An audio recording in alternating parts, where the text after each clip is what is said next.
Good morning, everyone. Enjoying a meditation outside this morning. And thank you for meeting with me today. Let's begin by getting into the mindful body. That's our posture of strength and straightness, ease, comfort, alertness. The lower body is relaxed but supportive.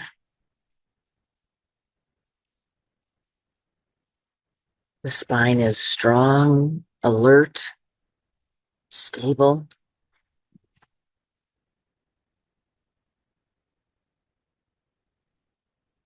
The shoulders are relaxed, not hunched up around the ears. The face is relaxed and open.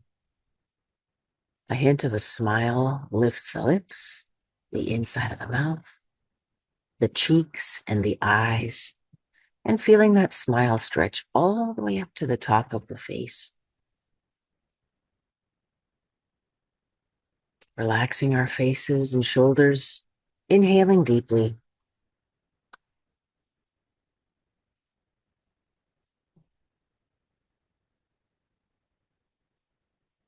And exhaling. We are present in this very moment, noticing the body, noticing the breath.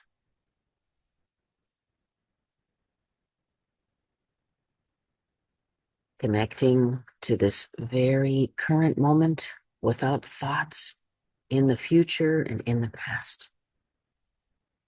All of our thoughts are present with our bodies right now as we observe the posture, the spine, the face, relaxing all our body.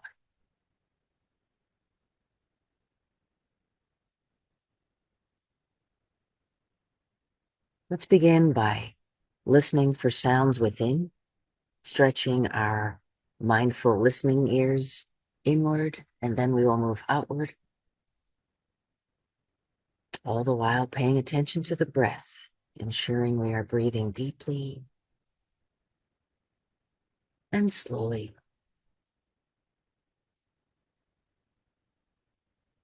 As we hear the different sounds we might make this Sunday morning, swallowing and gurgling, cracking and creaking, punctuating each of those observations with a very deep and relaxed breath.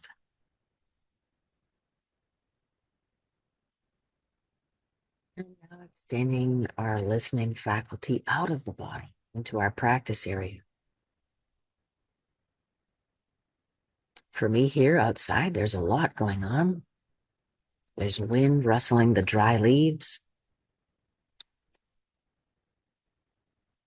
Soon there will possibly be the noise of dogs as they come over to this meditation and think, what's going on? I hear traffic and trains. And just extend my awareness further and further to all of those people within my circle of care, within my circle of loving kindness, friends and strangers, thousands of people within my listening faculty, thousands of people to whom I can share my loving kindness.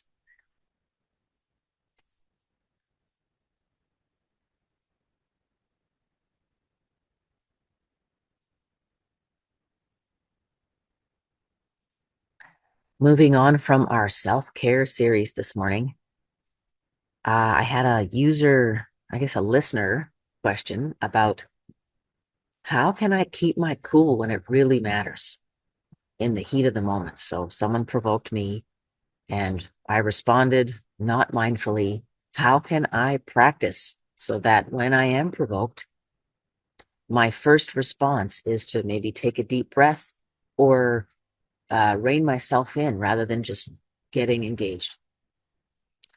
And so that's basically going to take practice in non-stressful situations. And one place where we can practice is in meditation, where we can visualize conflict management, successful conflict management. From there, we quickly want to graduate. Let the train move by. We quickly want to graduate into training ourselves to be mindful in regular situations. And so I would suggest a good one would be when we're driving, basically. If you drive, this is an excellent opportunity to extend loving kindness to every driver around you and to be very careful about monitoring your responses when someone cuts you off or does something that you disagree with or would frustrate you. Now, you may give in to temptation or just reflex because the untrained mind and body are easily manipulated. So, giving into your reflex and fly off the handle. And then it's that disturbance that will alert you to the fact that it's time to be mindful. And so, I encourage us not to get derailed by our first loss of temper or something like that. Because that is often the reminder we needed if we had slipped into trance mode and we're just being manipulated by circumstances instead of enabling our intention to guide us. So there are many other situations where we interact with others, friends and family, that are not very hot situations where we can practice being mindful. And again, I encourage you to use the fact of having been triggered as the absolute alert you need to get back on board. So don't let the feelings of shame and guilt derail you from being 100% committed to the job. So back in our practice here today, let's visualize conflict management. It is all about training our brain to respond to a different reflex. And if you are flying off the handle all the time, basic anger management is going to help you out as well. And that's easy to find online. Usually it involves taking a few deep breaths before you speak. Often we are so reactive, we're not able to do that. We're not able to even just take one breath before we speak. So how can we get there? We will get there in meditation. And reconnecting with the mindful body and breath.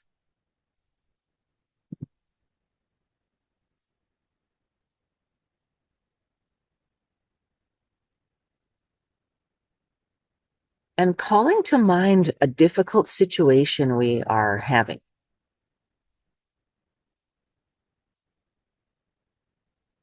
The problem with people is that unless we get our way, we're not happy.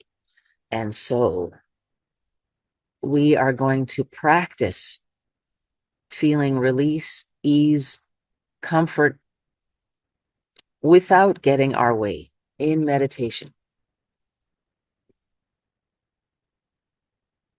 Calling to mind a circumstance, a situation, a person, an event where we have a pretty hot conflict.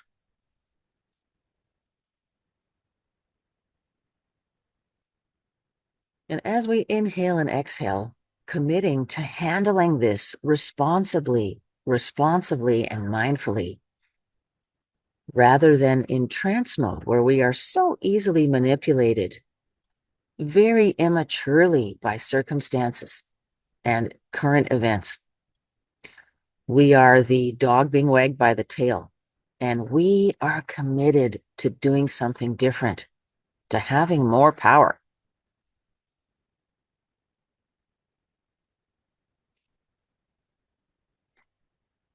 As meditators and also as psychologically mature human beings, we understand that our control doesn't come from controlling the circumstances and controlling other people. It comes from controlling our response. It is the absolute basis and center of control.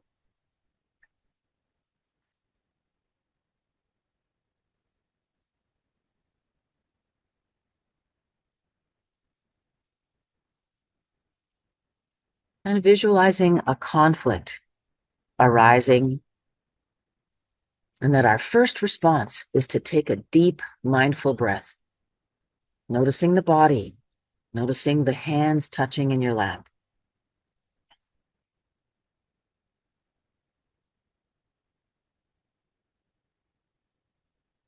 Noticing the sense of control and power and ease we step immediately into as we take a deep breath rather than responding off the cuff.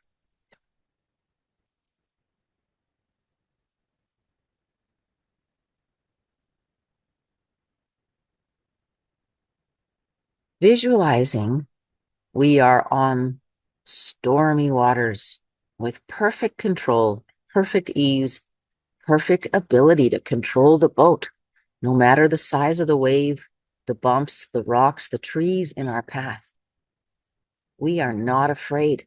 We are not going to lose control. We are not in danger. Our safety, our self-respect, the respect of others, none of that is threatened. Our survival is not threatened by stormy water.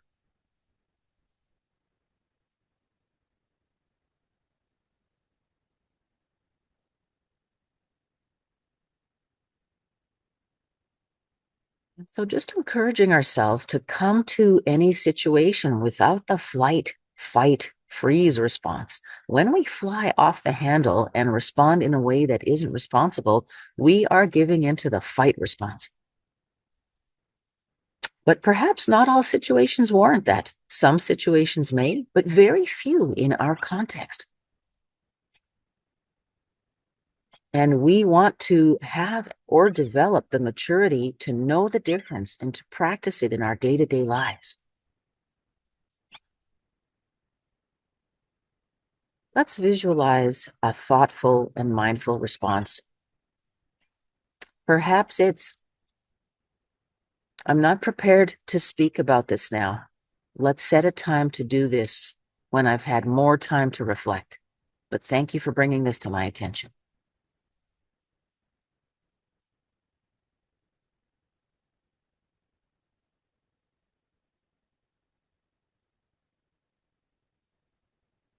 Another mindful response would be to observe the other's behavior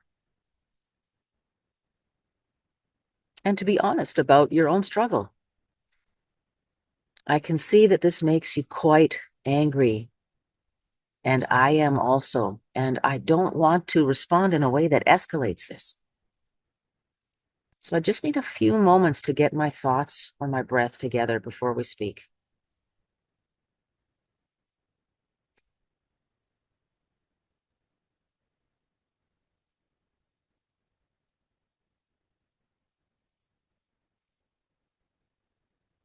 We can also work with a response that connects to the sense of respect we hold for the other person by their sheer humanity. For example, I see that you're upset, and I do want to be respectful of you. And I would like you to be respectful of me also. So how can we proceed in a way that aligns with this basic goal for this conversation?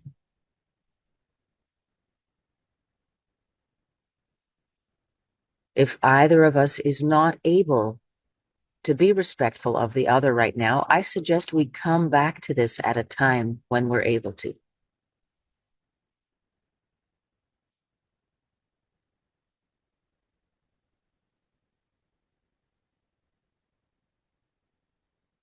And as we continue to inhale and exhale, visualizing these stormy waters that pose no threat to us. Truly, there is no physical or existential threat to us in any stormy situation we're facing with another person.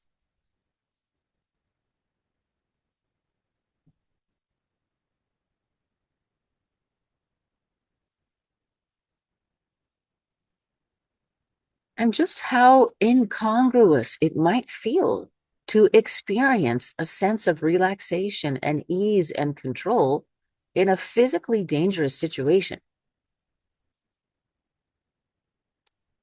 And as we inhale and exhale, reminding ourselves we want to choose which of the situations that we are responding to in a way which may not be as responsible or responsive as we want is actually physically dangerous and warrants the fight response. Do any of them.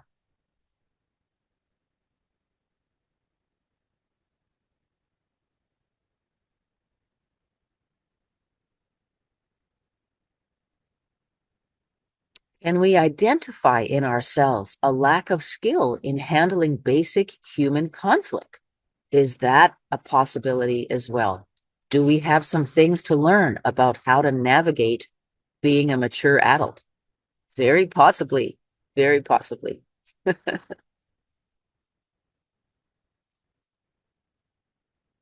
Let's sit together for a few more moments in silence. And as we wrap up today's practice, committing to getting to know and maturing this being inside so that we can handle basic conflict with other beings.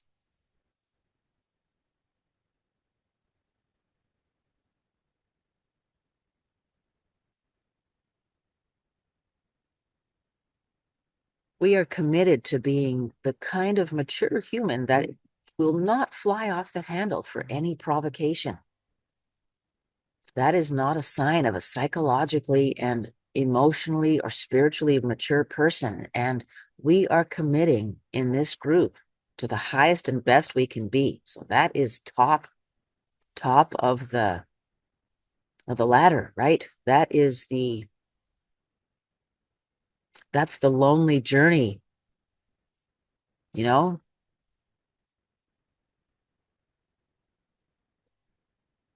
I recall Wayne Dyer, one of a very important spiritual teacher, who mentioned accountability. It is not crowded on the extra mile. And that's what we're going for, is the extra mile. We are walking the extra mile. So we may not be in crowded company, and that has to be okay. That is okay.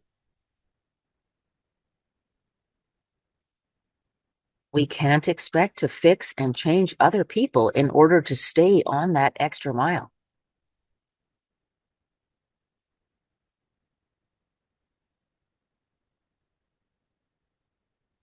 Let's take 3 breaths together in silence to wrap up our practice, and committing to doing this over the week. I look forward to hearing about your adventures in developing psychological, emotional, and spiritual maturity over the week.